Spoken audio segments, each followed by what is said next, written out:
An important change to report today in blood donation in this country. Today, Health Canada announced a further reduction in the waiting period for blood donations by men who have sex with men. Starting in June, that waiting period will now be 3 months after last sexual contact instead of 1 year.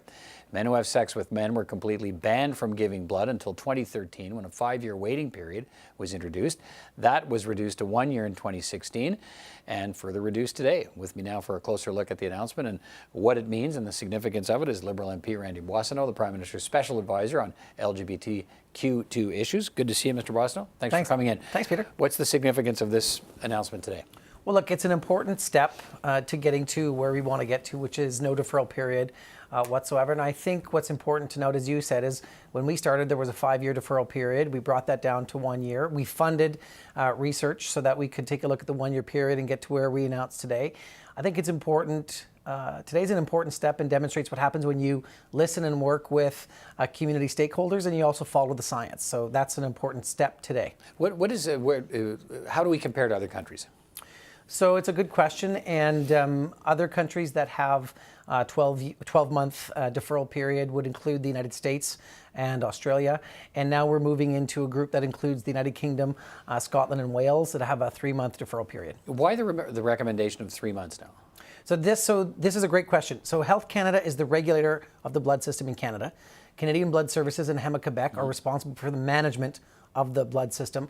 And the way that the regulations and the Act is set up is Héma-Québec and Canadian Blood Services have to make an application to Health Canada that has evidence to support it. So on Health Canada's website, people can go and see the summary of the scientific evidence that was presented to Health Canada to be able to allow Health Canada and the Minister today to make this announcement of going to 3 months. Okay, the government's pledged to, as you mentioned, to eventually eliminate the waiting period entirely, pointing out there's been no increase in HIV-positive blood donation.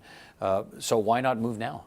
So we have to follow the science, and this is really important. We funded, 3 years ago, we gave $3 million to the scientific community to continue to pursue the research.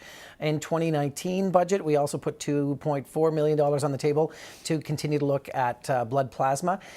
We need to also look, and the active research is going on, and the study is taking place right now, to moving to a behavioral-based model because we want to make sure that we have a blood supply that is safe and that is non-discriminatory. How much of this has been about that, in fact, about trying to develop better scientific evidence and take the conversation away from issues around stigma and LGBTQ2 Canadians when it comes to blood donation? It's really been a major effort to put the science out there, right? Absolutely. Canadians trust science. We trust science. It's one of the first things we did, which was when we formed government, which was unmuzzle Canadian scientists. And so we're going to continue to work with the MSM community. We're going to continue to work with the LGBTQ community. We're going to continue funding the science.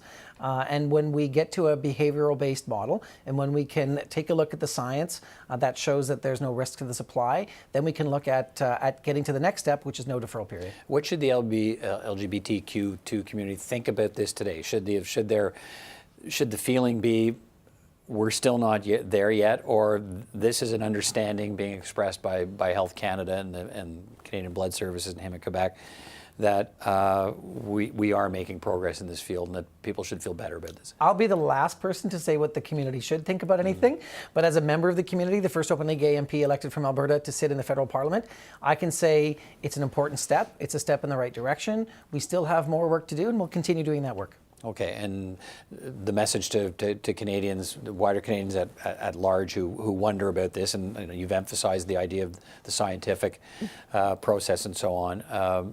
When people hear about blood donation, one of the things they think about is the Crever Commission. Absolutely. And all of that and tainted blood. What should they be reassured by? I'll give you a scientific and a proof point. No HIV transmission through blood in 25 years in this country, full stop. We trust the science, we trust the system, the regulator's in place for a reason. We will keep funding the science, and we'll make sure that we have a system that keeps Canadians safe, keeps the blood supply safe, and also is non-discriminatory. Randy Boissonnault, thanks for coming in to talk about this. Appreciate it. Thank you very much.